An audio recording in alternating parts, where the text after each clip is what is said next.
EXO Suho ibinahagi ang kanyang preparasyon para sa K-drama comeback na Behind Your Touch. Sa isang press conference para sa K-drama series na Behind Your Touch, sinabi ni Suho na medyo iba ang kanyang personality sa gagampanan niyang characters na si Sunwoo.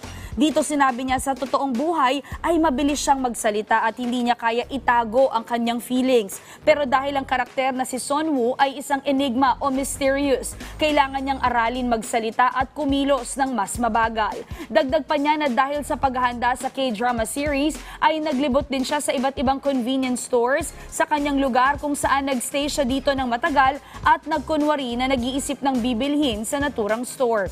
Itinuturing din ni Suho na isang karangalan ang maging bahagi ng Behind Your Touch dahil nakatrabaho niyang direktor na si Kim Sok-yoon na direktor din ng My Liberation Notes kung saan kabilang sa kanyang favorite shows. Samantala, todo puri naman si Direk Kim kay Suho sa press conference at sinabing perfect siya para sa character dahil sa pagiging metikuloso nito at magaling na aktor.